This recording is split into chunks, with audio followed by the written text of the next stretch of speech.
আজকে খুবই টেস্টি, তার সাথে হেলদি আর খুবই ঝটপট আমরা বানিয়ে নিতে পারবো এমন একটা ব্রেকফাস্টের রেসিপি আপনাদের সাথে শেয়ার করব।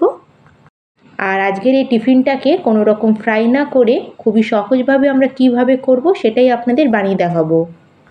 সেজন্য অবশ্যই কিন্তু ভিডিওটা শেষ পর্যন্ত দেখবেন। তাহলে চলুন বন্ধুরা, শুরু করা যাক। আর আজকের রেসিপিটা বানানোর জন্য আমাদের লাগবে সবার প্রথমে আটা। আর এখানে আমি মেজারমেন্ট কাপ মেপে 2 কাপ আটা নিয়েছি। আর এখানে আমি 2 কাপ আটা নিয়েছি। আপনাদের দরকার অনুযায়ী আটার পরিমাণটা কম বা বাড়িয়ে নিতে পারেন। আর তার সাথে এর মধ্যে আমি অ্যাড করে দিচ্ছি 2 চামচ মতো সুজি। আর 1 কাপের জন্য 1 চামচ দেবেন, আর আমি যেহেতু 2 কাপ নিয়েছি সেজন্য আমি 2 চামচ নিয়ে নিলাম। আর সুজি দেওয়াটা এখানে পুরোপুরি অপশনাল, আপনারা চাইলে এটা স্কিপও করতে পারেন, কিন্তু সুজি দিলে কি হয় আমাদের টিফিনগুলো হালকা একটু ক্রিস্পি মতো হয়। আর টেস্ট অনুযায়ী আমি এখানে নুন দিয়ে দিলাম 1/2 চামচ মতো। এখন দিয়ে দিচ্ছি 1/2 চামচ মতো রেড চিলি ফ্লেক্স। 1/2 চামচ দিয়ে দিলাম এখানে কালো জিরে। আর 1/2 চামচ এখানে জোয়ান নিয়েছি, জোয়ানটাকে হাতে একটু রাগ করে দেবো, এতে ফ্লেভারটা ভালো ইনহ্যান্স হবে। আর এখন ময়ানের জন্য এর মধ্যে আমি অ্যাড করে দিচ্ছি 2 চামচ মতো সাদা তেল। আপনারা সাদা তেলের পরিবর্তে ঘিও দিতে পারেন। যেহেতু এখানে আমি 2 কাপ আটা নিয়েছিলাম সেজন্য 2 চামচ তেল দিলাম। আপনারা 1 কাপ আটা নিলে 1 চামচ তেল দেবেন। আর এবার এর মধ্যে কিছুটা পরিমাণে কুচানো ধনেপাতা অ্যাড করে দিলাম। আপনাদের কাছে যদি থাকে তাহলে অবশ্যই দেবেন, নাহলে স্কিপ করে দেবেন। আর এখন আমরা সব কিছুকে ভালো করে মিক্স করে ময়ানটাকে ভালো করে আটার মধ্যে মিশিয়ে নেব। আর এখন আমাদের আটাটাকে মেখে নিতে হবে, সেজন্য আমি এখানে জল নিয়েছি আর অল্প অল্প জল দিয়ে আমরা আটার ডোটা মেখে নেব। আর এখানে কিন্তু একবারে বেশি জল অ্যাড করবেন না, নাহলে কিন্তু আটাটা বেশি নরম হয়ে যাবে। সেই জন্য অল্প অল্প করে জল দিবেন আর আটাটাকে মেখে নেবেন। আর এইভাবে আটাটাকে মেখে একটা আমাদের সেমি সফট এখানে একটা ডো রেডি করে নিতে হবে। আর বন্ধুরা, আপনাদের কাছে একটা রিকোয়েস্ট, যে আপনারা যদি আমার চ্যানেলটিকে এখনও সাবস্ক্রাইব না করে থাকেন তাহলে প্লিজ চ্যানেলটিকে সাবস্ক্রাইব করে সাপোর্ট করবেন। আর ভালো লাগলে লাইক করে দেবেন, শেয়ার করে দেবেন। আর এখানে দেখুন বন্ধুরা, অল্প অল্প জল দিয়ে এখানে একটা আমি সেমি সফট ডো রেডি করে নিয়েছি। আর আটাটাকে ভালো করে মাখা হয়ে গেলে এখন এটাকে কভার করে আমি 10 মিনিটের জন্য রেস্টে রেখে দেবো। কারণ আটার মধ্যে আমরা সুজি মিক্স করেছি, এতে সুজিটা ভালো মতো সফট হয়ে যাবে আর আটাটাও ভালো মতো সেট হয়ে যাবে। আর এখন চলে যাব নেক্সট প্রিপারেশানে। আর এখানে দেখুন বন্ধুরা, আমি এখানে নিয়ে নিয়েছি মুগ ডাল। আর এখানে আমি 1/2 কাপ মুগ ডাল নিয়েছি। ডালটাকে আমি প্রায় 2-3 ঘন্টা আগে জল দিয়ে ভালো করে ভিজিয়ে রেখেছিলাম।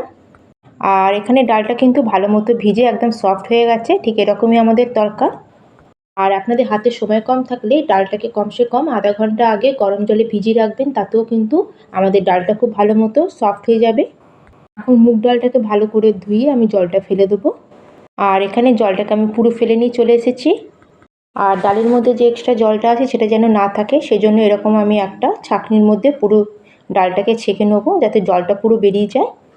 আর এর মধ্যে ঢেলে এটাকে আমি কিছুক্ষণের জন্য এখানে ছেড়ে দেবো। আর এইভাবে দেখুন বন্ধুরা কতটা জল বেরিয়েছে। আর এইভাবে আমি এটা রেখে দেবো কিছুক্ষণ।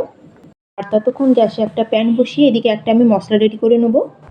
এর জন্য এর মধ্যে অ্যাড করে দিলাম 1 চামচ গোটা ধনে, 1 চামচ গোটা জিরে, আর দিয়ে দিলাম এবার 1 চামচ গোটা মৌরি, 6-7 খানা এখানে দিয়ে দিলাম গোলমরিচ, আর দিয়ে দিলাম একটা শুকনো লঙ্কা।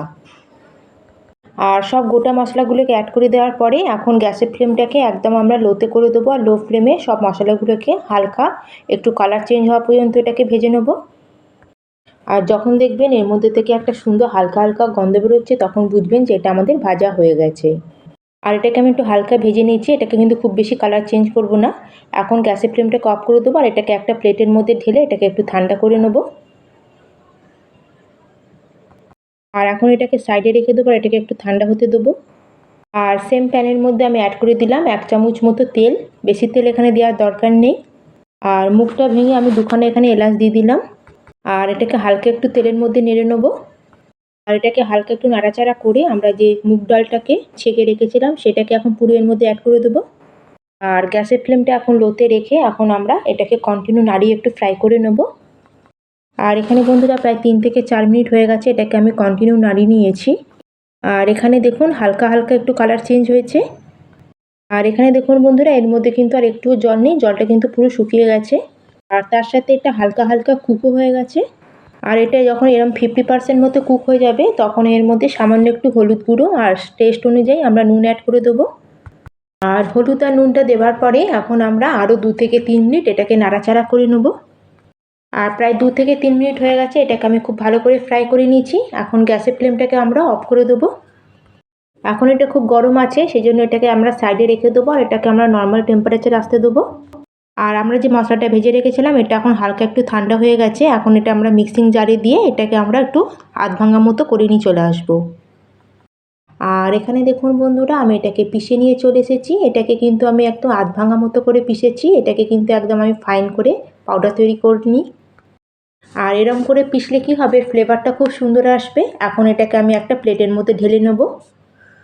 আর এখন আমরা যে মিক্সিং জারটার মধ্যে আমরা যে মুগ ডালটাকে ফ্রাই করে রেখেছিলাম, ডালটা কিন্তু আগের থেকে ঠান্ডা হয়ে গেছে, এটাকে এখন আমরা জারের মধ্যে ট্রান্সফার করে দেবো। আর ডালটা ভালো মতো ঠান্ডা হলেই কিন্তু আমাদের এটা গ্রাইন্ড করতে হবে, গরম অবস্থা কিন্তু এটা গ্রাইন্ড করবেন না। এখানে দেখুন বন্ধুরা, ডালটাকে আমি পিষে নিয়ে চলে এসেছি। আর এটা কিন্তু একদম ফাইন পাউডার হবে না, একটু হালকা আধ ভাঙা মতো থাকবে। আর এখন আমাদের এই পেশা ডালটাকে একটা আমি বাটির মধ্যে ঢেলে নেব। আর এখন আমরা যে ভাজা মশলাটা বানিয়ে রেখেছিলাম সেটাকে এর থেকে আমি 2 চামচ নিয়ে এর মধ্যে অ্যাড করে দেবো, পুরোটা অ্যাড করব না। আর যেটুকুনি আমার বেঁচে থাকবে আমি অন্য রেসিপিতে এটা ব্যবহার করতে পারবো। আর এর টেস্টটা খুবই ভালো আসে, আপনারা অন্য কোনো রেসিপিতেও এটা ব্যবহার করতে পারেন। আর এখন এর মধ্যে অ্যাড করে দিলাম কিছুটা পরিমাণে কুচানো ধনেপাতা। আর সব কিছুকে একবার ভালো করে মিক্স করে এখন এটাকে আমরা সাইডে রেখে দেবো। তাহলে এখানে আমাদের স্টাফিংটা একদম রেডি হয়ে গেছে। এখন আমরা আটার ডোটাকে চেক করে নেব। আর এখন আমি আটার ডোটাকে আরেকবার ভালো করে হাত দিয়ে একটু চটকে নেব। আর এখন আমাদের এই ডো থেকে ছোট ছোট লেচি আমাদের কেটে নিতে হবে। আর প্রথমে একসাথে সব লেচিগুলো কেটে নিলে কি হবে, আমাদের সব সাইজগুলো একই রকম হবে লেচি। আর এখানে আমার সব লেচিগুলো রেডি হয়ে গেছে। আর এখন এখান থেকে হাতে একটা লেচি নেব আর এইভাবে হাতে দিয়ে একটু গোল মতো করে নেব। আর এখন এর উপর দিয়ে সামান্য একটু শুকনো আটা দিয়ে দেবো। আর এখন এটা হাতে নিয়ে এভাবে ঘুরিয়ে ঘুরিয়ে একটা আমরা বাটির মতো শেপ দিয়ে নেব। যেরকম আমরা কোনো রকম পুর ভরার জন্য আটাটাকে যেরকম বাটির মতো শেপ করি, ঠিক সেরকমই আমাদের একটু বাটির মতো ঘুরিয়ে ঘুরিয়ে এটা শেপ তৈরি করে নিতে হবে। বা আমরা যেরকম পনির পরোটা বা ছাতুর পরোটা বা আলুর পরোটা যেরকম তৈরি করি সেরকমই আমাদের এটাকে তৈরি করে নিতে হবে। আর আমরা এখানে যে পুরটা বানিয়েছিলাম সেটা এখানে 1.5 থেকে 2 চামচ মতো অ্যাড করবেন, যতটা ধরবেন ততটা দেবেন। এটাকে চারিদিক থেকে ঘুরিয়ে ঘুরিয়ে আমরা ভালো করে এটা মুখটা সিল করে নেব। আর এর উপর দিয়ে আবার আমরা শুকনো আটা ডাস্ট করে দেবো। আর এটাকে আমরা হালকা হাতে এটাকে বেলে নেব।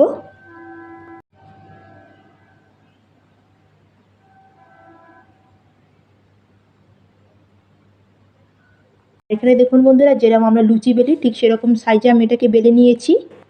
আর এটাকে আমাদের নর্মাল থিকনেসেই বেলে নিতে হবে, এটা বেশি মোটাও হবে না আবার বেশি পাতলাও হবে না। আর একটা লেচি আপনাদের আমি বানিয়ে দেখাচ্ছি, দেখুন। এইভাবে লেচির মধ্যে সামান্য একটু আটা ডাস্ট করব আর এইভাবে একটু হাত দিয়ে ঘুরিয়ে ঘুরিয়ে একটা বাটির মতো আমরা শেপ তৈরি করে নেব। আর বাটির মতো এরকম শেপ তৈরি করা হয়ে গেলে আমরা যে ফিলিংটা বানিয়ে রেখেছিলাম সেটা এর মধ্যে অ্যাড করে দেবো। আর সব দিক থেকে এটাকে ভালো করে চেপে চেপে আমরা বন্ধ করে দেবো। আর আজকে এই টিফিনগুলোকে আমি কিন্তু তেলে ফ্রাই করব না, সেই জন্য যদি এগুলো একটু ফেটেও যায় তাহলেও কিন্তু কোনো প্রবলেম হবে না। আর এটাকেও আমি হালকা হাতে বেলে নেব। আর এইভাবেই আমি সবগুলোকে বেলে এগুলোকে আগে রেডি করে নেব। আর এখানে দেখুন বন্ধুরা, আমি একটা প্লেটের মধ্যে সবগুলোকে আগে বেলে রেডি করে নিয়েছি। এখন তাহলে চলুন আমরা গ্যাসের দিকে যাওয়া যাক। আর গ্যাসের মধ্যে আমি এখানে একটা তাওয়া বসিয়ে দিয়েছি। আপনারা যে কোনো তাওয়াতে এটা বানিয়ে নিতে পারেন। আর আমার এই ননস্টিকের তাওয়াতে 3 পিসই এখানে আমার ধরেছে, আপনারা যদি বড় তাওয়া থাকে আরও বেশি আপনাদের ধরে যাবে। আর তাওয়ার মধ্যে কিন্তু আমি প্রথমে কিছু দিইনি, শুকনো তাওয়ার মধ্যে এটাকে কিন্তু আমাদের দিতে হবে। আর যখন এটা হালকা একদিকটা একটু সেঁকা হয়ে যাবে তখন এগুলোকে আমরা এভাবে উল্টে দেবো। আর গ্যাসের ফ্লেমটাকে কিন্তু আমাদের লো টু মিডিয়ামে করি এগুলোকে কিন্তু উল্টে পাল্টে সেঁকে নিতে হবে। আর নিচের দিকটা ভালো মতো সেঁকা হয়ে গেলে এভাবে আমরা উল্টে দেবো। আর আমাদের এগুলোকে কিন্তু কন্টিনিউ উল্টে পাল্টে দুদিকটাই কিন্তু খুব ভালো করে কালার আসা পর্যন্ত এভাবে সেঁকে নিতে হবে। আর এখানে দেখুন বন্ধুরা, এগুলোকে আমি উল্টে পাল্টে খুব সুন্দরভাবে এগুলোকে সেঁকে নিয়েছি আর কত সুন্দর কালারও চলে এসেছে এর মধ্যে। আর এগুলোকে সেঁকার সময় কিন্তু একটু আমাদের খুন্তি দিয়ে চেপে চেপে সেঁকে নিতে হবে, আর সাইডগুলো কারণ কাঁচা থেকে যায়। আর এইভাবে কিন্তু আমি তাওয়াতে 3টে করে সব সেঁকে নেব। আর এগুলোকে আমি একটা এখন প্লেটের মধ্যে বার করে নেব। আর এখানে আমাদের টিফিনগুলোকে একটু স্মোকি ফ্লেভার দেওয়ার জন্য গ্যাসের উপরে এরকম একটা আমি জালি রেখে দিয়েছি। আর এতে এক এক করে আমাদের যে টিফিনগুলো আমরা তৈরি করেছিলাম সেটাকে এর মধ্যে অ্যাড করে দেবো। আর গ্যাসের ফ্লেমটাকে আমাদের এই সময় লো টু মিডিয়ামে করে এগুলোকে ভালো করে সেঁকে নিতে হবে। আর এইভাবে উল্টে পাল্টে চারিদিকটা আমরা ভালো করে সেঁকে নেব।